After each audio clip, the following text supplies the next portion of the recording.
Hello everybody. Today we're going to be going over our new mobile radio, the Motorola APX 8500. It's going to be installed in all of our vehicles shortly. So we'll go over all the buttons and their functions. So first we have in the upper left hand corner the power button. That powers the unit on and off. With any unit you have, the unit should be powering on its own.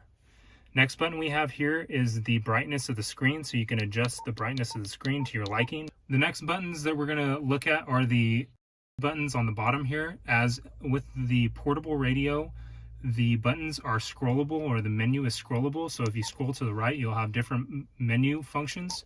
The buttons below always indicate what you're going to be selecting on the screen directly above. So for this one, for instance, is scan.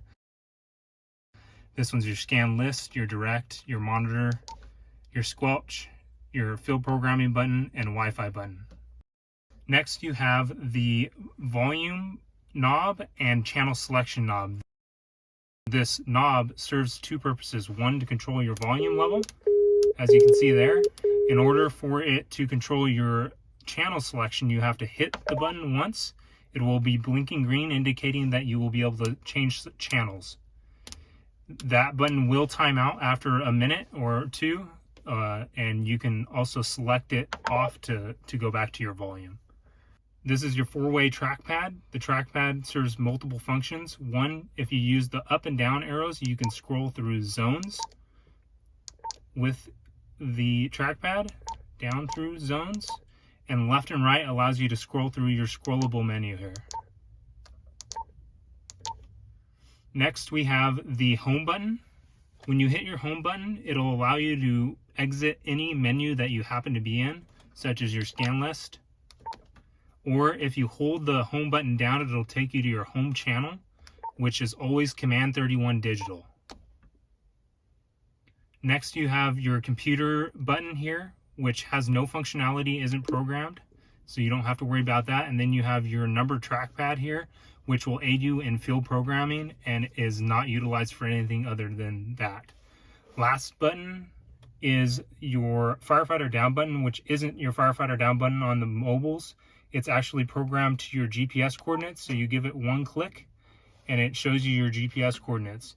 You have the option of refreshing to get your current location, and that'll give you your updated GPS coordinates of the vehicle that you're in. To exit that, you can press exit or hit the GPS coordinate buttons again. So now that we're back at our home screen here, we'll go into how to program your TAC bank. TAC bank is in group 0 as indicated here on the screen. You're in group 0 and you're going to go ahead and press zone program, or ZMPR. Once you hit that, you have 16 available slots to program to your liking. The first way to change your channel is to press the edit button on the channel selection, or in the channel slot that you would like. You hit list selection, and then you find the group that you would like to program with. Typically ours are going to be in group 1, and then you find that channel that you want to program in that slot. So in this case we'll use TAC 41 because it's our most common TAC channel. The channel updates, you can exit, and then you have that channel in your TAC bank. Now that we have a few channels programmed into our TAC bank, we're going to go over the scan function and the scan buttons. There's two buttons on the radio that allow you to scan and go into your scan list. First, we're going to go into our scan list by selecting that button. We currently have 3 channels in the TAC bank, and we want to select them to scan. All you have to do is press the select button and a Z will pop up over that channel. As you go through each channel, you're going to want to make sure there's a Z above it, as indicated here. And now you would go back and hit your home button. Once you get back to your home screen, you're going to hit the scan function, or the scan button, and the Z will pop up at the top of the screen. That's indicating that the channels that were selected to scan in the scan list are now scanning. The Z at the top of the screen does not tell you that the channel you're on is scanning. It only tells you that the radio is in the scan function. So now we'll go over some additional functions of the radio and some additional buttons that you may utilize. First is the direct button.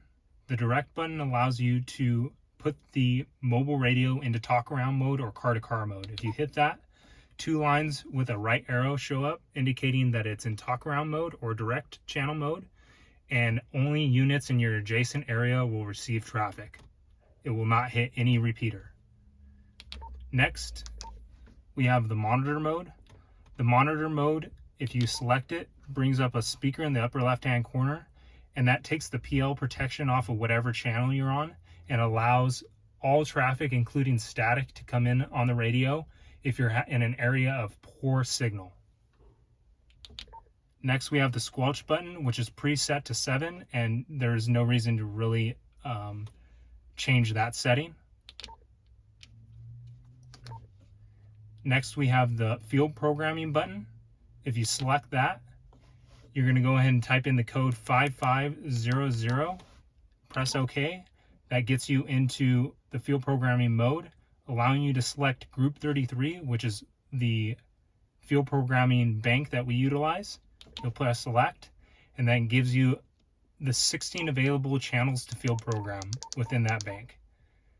If you'd like more information on that, you can refer to the PowerPoint in the portable radio in Target Solutions. And the last is Wi-Fi. The mobile radios automatically link up to Wi-Fi to aid in administrative programming every year when I do updates. Thank you everybody for watching this video. If you guys have any questions or concerns, please get in contact with me.